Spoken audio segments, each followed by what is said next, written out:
Dubai विलासिता का शहर है, जहाँ चमचमाती गगनचुंबी इमारतें, भव्य मॉल और प्राचीन समुद्र तट लाखों पर्यटकों को आकर्षित करते हैं। लेकिन इस ग्लैमर से परे सोनपुर में एक बिल्कुल अलग दुनिया छिपी हुई है। जबकि दुबई धन और आधुनिकता का प्रदर्शन करता है, सोनपुर तंग बुनियादी श्रम शिविरों में रहने वाले 1000 प्रवासी श्रमिकों का घर है।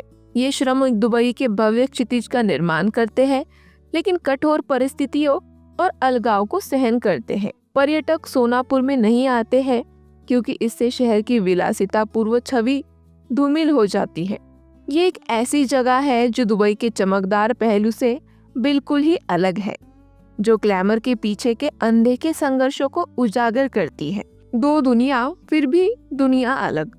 दुबई संयुक्त अरब अमीरात यानी कि यूएई के भीतर अरब प्रायद्वीप के दक्षिण पूर्वी तट पर स्थित है। फारस की खाड़ी के किनारे ये स्थित यह अंतरराष्ट्रीय व्यापार के लिए अपने रणनीतिक स्थान और अपने प्राकृतिक गहरे पानी के बंदरगाह दोनों से लाभान्वित होता है। दुबई का इतिहास 18वीं सदी की शुरुआत में 1833 में अल मखदूम परिवार के बसने से शुरू होता है। मूल रूप से एक छोटा मछली पकड़ने और मोती खोतागोरी समुदाय दुबई अरब की खाड़ी के साथ अपने रणनीतिक स्थान के कारण प्रमुखता से विकसित हुआ, जिससे यह एक महत्वपूर्ण व्यापारिक केंद्र बन गया। 19वीं शताब्दी के दौरान दुबई एक प्रमुख बंदरगाह शहर बन गया था, जो व्यापार और इसकी मुक्त बाजार नीतियों से लाभान्वित हुआ। हालांकि 1960 के दशक में ही तेल की खोज ने शहर की किस्मत को नाटकीय रूप से बदल दिया। 1966 में अपतटीय क्षेत्र में विशाल तेल के भंडार की खोज के नतीजे से विकास का मार्ग प्रशस्त कर दिया। शेख राशिद बिन सईद अल मखदूम के नेतृत्व में सरकार ने बुनियादी ढांचे में भारी निवेश करना शुरू किया, जिससे दुबई बनने वाले आधुनिक शहर की नींव खड़ी रह गई। तेल से परे विविधता लाने की दृष्टि से अमीरात ने रियल एस्टेट, पर्यटन, विमानन और वित्त जैसे क्षेत्रों में निवेश किया, जिससे दुबई एक वैश्विक आर्थिक महाशक्ति के रूप में उभरा। 1970 के दशक में तेल उछाल ने दुबई को एक मामूली बंदरगाह शहर से एक विश्व प्रसिद्ध महानगर में बदलने के लिए आवश्यक राजधानी प्रदान की। तेल राजस्व के साथ शहर ने बड़े पैमाने पर बुनियादी ढांचा परियोजनाएं शुरू की। सड़कों, पुलों, हवाई अड्डों और आधुनिक बंदरगाहों का निर्माण किया। हालांकि दुबई के नेतृत्व को तुरंत एहसास नहीं हुआ कि केवल तेल पर निर्भर रहने से दीर्घकालीन समृद्धि सुनिश्चित होगी। 2000 के दशक की शुरुआत तक दुबई अपनी लग्जरी पर्यटन, बुर्ज खलीफा जैसे प्रतिष्ठित रियल एस्टेट विकास और एक संपन्न वित्तीय क्षेत्र के लिए जाना जाने लगा था। दुनिया भर से निवेशकों और पर्यटकों को आकर्षित करता था। दुबई के विकास की सबसे विशिष्ट विशेषताओं में से एक है उसकी ऊंची इमारतों के निर्माण पर ध्यान केंद्रित करना, जो शहर की आधुनिकता और वैश्विक स्थिति को प्रदर्शित करने की एक सोची समझी रणनीति है। रेगिस्तान में शहर की भौगोलिक बाधाओं को देखते हुए सरकार सीमित भूमि के उपयोग को अधिकतम करने के लिए ऊर्ध्वाधर विस्तार को सक्रिय रूप से बढ़ावा देती है। बुर्ज खलीफा, जो दुनिया की सबसे ऊंची इमारत है, दुबई की महत्वाकांक्षा का शिखर है। ये न केवल वास्तुशिल्प सीमाओं को आगे बढ़ाने की शहर की इच्छा का प्रतिनिधित्व करता है, बल्कि प्रगति और वैश्विक नेतृत्व का प्रतीक बनने का लक्ष्य भी दर्शाता है। अन्य प्रतिष्ठित परियोजनाएं जैसे बुर्ज अल अरब, पाम जुमेराह और दुबई मरीना उच्च वृद्धि निर्माण के लिए इस प्राथमिकता को दर्शाती हैं। ये ऊंची संरचनाएं वाणिज्यिक और आवासीय दोनों स्थानों के रूप में कार्य करती है, व्यवसायों, पर्यटकों और धनी निवासियों को आकर्षित करती है और दुबई के वाणिज्य और पर्यटन के लिए एक विश्व केंद्र के रूप में स्थापित करती है। हालांकि दुबई अपनी समृद्धि के लिए प्रसिद्ध है, लेकिन चमचमाती गगनचुंबी इमारतों के अलावा यह एक बड़ा विरोधाभास भी है।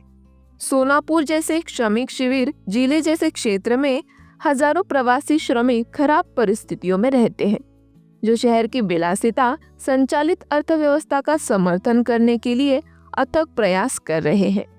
ये श्रमिक अक्सर भारत, पाकिस्तान और बांग्लादेश जैसे देशों से आते हैं, और सुविधाओं तक सीमित पहुंच के साथ भीड़ भाड़ वाली बुनियादी आवासों में रहते हैं।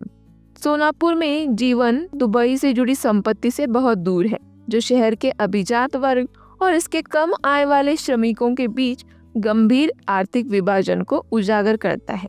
इन विशाल असमानताओं का अस्तित्व दुबई की चकाचौंध छवि के साए में रहने और काम करने वाले कई लोगों के सामने आने वाली चुनौतियों की ओर ध्यान दिलाता है। दुबई अपनी संपन्न अर्थव्यवस्था और निर्माण, आतिथ्य और खुदरा क्षेत्र में श्रम की निरंतर मांग करने के कारण दुनिया में सबसे कम बेरोजगारी दर वाले देशों में से एक है।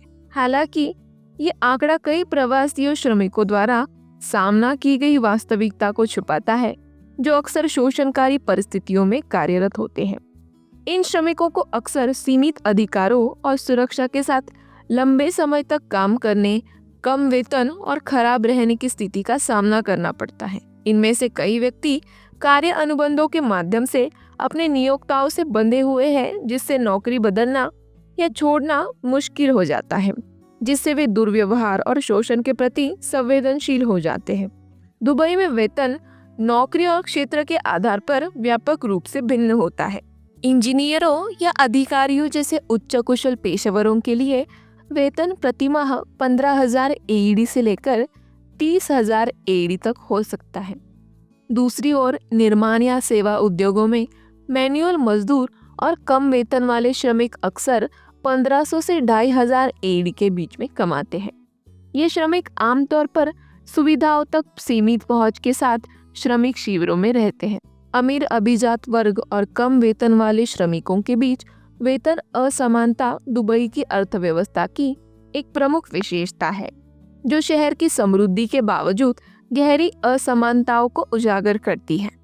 दुबई में श्रमिकों पर शारीरिक प्रभाव बहुत अधिक है। कई लंबे समय तक काम करते हैं, अक्सर अत्यधिक गर्मी में निर्माण या अन्य उद्योगों में शारीरिक रूप से कठिन श्रम करते हैं। नौकरी बदलने या स्थानांतरित करने की स्वतंत्रता की कमी कई श्रमिकों के लिए निराशा की भावना में योगदान देती है, जो दंडित होने या निर्वासित होने के लगातार डर में रहते हैं। प्रवासी श्रमिकों के लिए दुबई में जीवन के सबसे गहरी वास्तविकताओं में से एक उनकी श्रमिकों की स्थिति है, जो अपने पासपोर्ट और अवैतनिक वेतन के बिना खुद को पाते हैं। कुछ नियोक्ता श्रमिकों को छोड़ देने के लिए उनके पासपोर्ट अपने पास रख लेते हैं, जिससे वे प्रभावी रूप से देश में फंस जाते हैं। इन श्रमिकों को अक्सर उच्च वेतन का वादा किया जाता है, लेकिन एक बार जब वे पहुंच जाते हैं तो उन्हें भुगतान में देरी या यहाँ तक कि भुगतान न होने का सामना करना पड़ता है। पासपोर्ट जब्त होने के कारण कानूनी रूप से देश छोड़ने या नया रोजगार खोजने का कोई रास्ता नहीं होने के कारण कई श्रमिक खुद को शोषण के चक्र में फंसा हुआ पाते हैं। उन्हें यहाँ पर कठोर परिस्थितियों में काम करने के लिए मजबूर किया जाता है, जहाँ उन्हें न्याय या वैकल्पिक अवसरों की तलाश करने का कोई सहारा नहीं होता। सोलापुर में घर कंक्रीट या टीन जैसे बुनियादी सामग्री से बने साधारण भीड़-भाड़ वाले शयन गृह है। इन इमारतों को छोटे स्थानों में यथासंभव अधिक से अधिक श्रमिकों को ठूसने के लिए डिजाइन किया गया है। अक्सर एक छोटे कमरे में 10 लोग रहते हैं। सुविधाएं न्यूनतम है, साझा बाथरूम और रसोई के साथ मुश्किल से ये बुनियादी जरूरतें पूरी होती है। दुबई की अत्यधिक गर्मी में रहना, जहाँ तापमान अक्सर 40 डिग्री सेल्सियस यानी कि 104 डिग्री फ़ारेनहाइट से अधिक होता है, ये एक चुनौती है। कई आवासों में उचित एयर कंडीशनिंग का अभाव है, जिससे श्रमिकों को छोटे पंखे पर निर्भर रहना पड़ता है, जो दम घोंटू हवा को ठंडा करने में बहुत कम मदद करती है। अत्यधिक भीड़ भाड़ के कारण स्थिति और भी खराब हो जाती है, जिससे गर्मी के दौरान ये कमरे ओवन में बदल जाते हैं। ये श्रमिक ऐसी परिस्थितियों में रहते हैं क्योंकि उनके पास कोई अन्य विकल्प नहीं है। अधिकांश गरीब देशों से आते हैं, जो अपने घर वापस अपने परिवारों का समर्थन करने के लिए बेताब है। उन्हें अच्छे आवास और उचित वेतन का वादा किया जाता है, लेकिन उन्हें एक कड़वी हकीकत का सामना करना पड़ता है। भीड़ भाड़ वाले कमरे, कम वेतन और कठिन कामकाजी परिस्थितियाँ। कई लोग भर्ती ऋण में फंसे हुए होते हैं और अपनी स्थिति को सुधारने का जोखिम नहीं उठा पाते। उनके नियोक्ता उनकी स्वतंत्रता को सीमित करते हुए उनके पासपोर्ट पर नियंत्रण रखते हैं। कठिनाइयां के बावजूद वे अपने प्रियजनों को बेहतर जीवन प्रदान करने के लिए अपनी कमाई का एक छोटा सा हिस्सा वापस घर भेजने के लिए अपने आराम और सम्मान का त्याग करते हुए इन परिस्थितियों को सहन करते हैं। दुबई में रहने की लागत अविश्वसनीय रूप से अधिक है। किराया, भोजन और परिवहन महंगा है।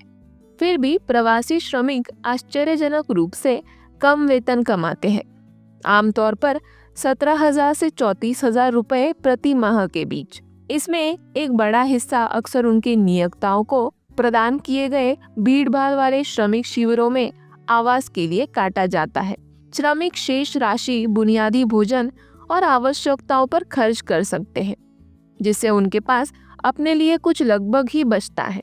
जीवन यापन की उच्च लागत के बावजूद ये अपने परिवारों के पास पैसे भेजने के लिए इन परिस्थितियों को सहन करते हैं। उनका वेतन बेमुश्किल जीवन यापन को पूरा करता है, जिससे दुबई के चमकदार लेकिन महंगे शहर में रहना और काम करना एक दैनिक संघर्ष बन गया है। श्रमिक शिविर विशेषकर सोनपुर जैसे क्षेत्र में खतरनाक और अप्रिय माने जाते हैं।